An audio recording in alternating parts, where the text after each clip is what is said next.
Hello and welcome to another Argis video, and this is a short follow-up video to the Race A we are currently having at Autopolis in the Group 2 cars. And the reason I'm making this video is because I already on Monday got slightly suspicious when I was trying to qualify for this race. It felt like the car quickly got slower and slower within a few laps. At first I thought it was just my own poor driving. I'm not really that strong in the Group 2 cars and cannot really squeeze the most out of that high downforce. But still, a pattern started to show, so I decided to turn on my sim app on the tablet and look at some tire temperatures. And sure enough, there was a pattern showing. This race has some rather hot racing conditions. As you can see, this is a screenshot from one of the races that I did on Monday morning, and those tire temperatures and those track temperatures are also showing in the qualifying. Let's jump into a couple of laps when I have the sim dash turned on. So we are starting a fresh qualifying session. You can see the tires are nice and cold, but not too cold.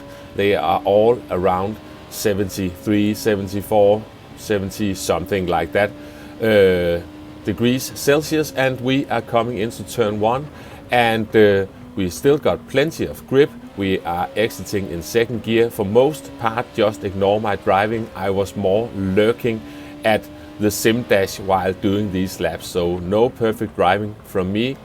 And now we are coming in to a part of the track where the temperatures can start to creep up a bit, and certainly where you need the tires not to be too hot, because then you will just get a lot of understeer, and this long corner can be a pain as well.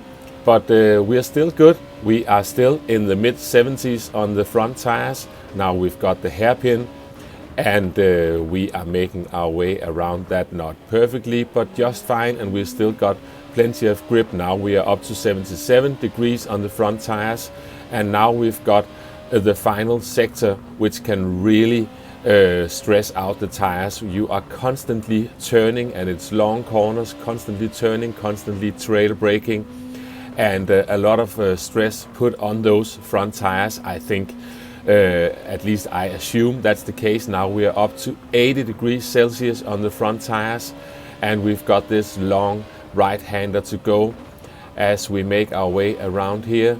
Now we are above 80 degrees on the front tires, and now we are starting lap 2, and this was sort of the pattern.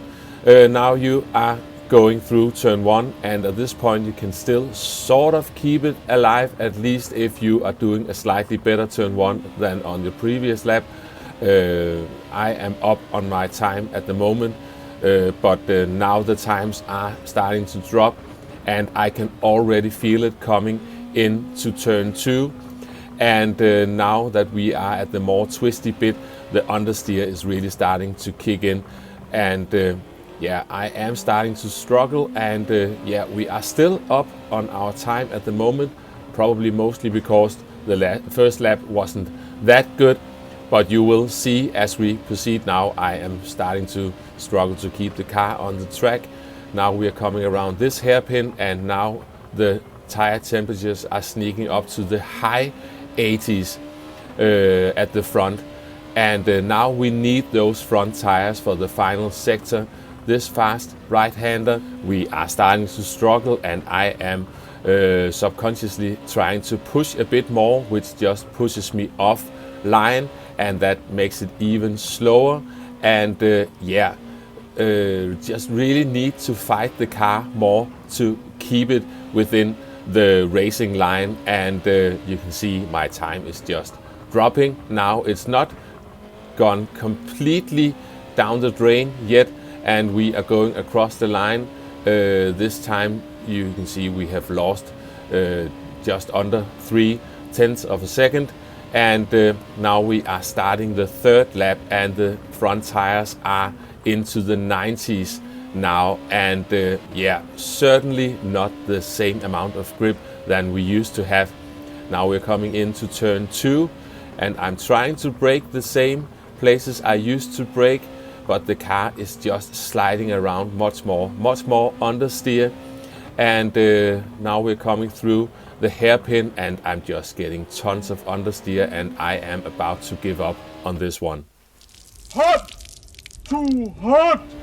So now I know for sure that this is just a one-shot qualifying scenario, so no point trying to do more than one lap at a time.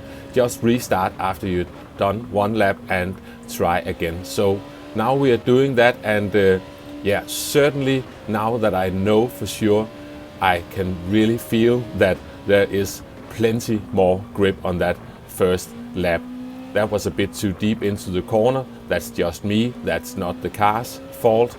And way easier to get the car around the hairpin, even though it doesn't look like that. This is just my best attempt so far, but still a lot of cleaning up to do.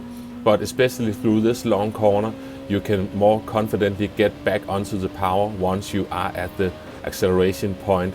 And also getting the car turned into this hairpin seems easier, even though I am missing the apex there.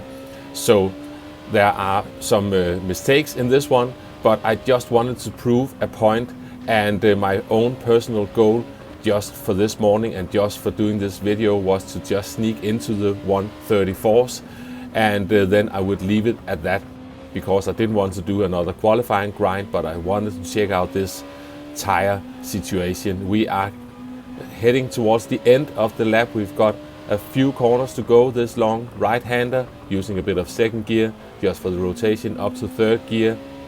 And now we are going across the line and we are just squeezing into the 134s with a 134.986. So yeah, definitely restart your lap for every lap if you are doing qualifying on this one.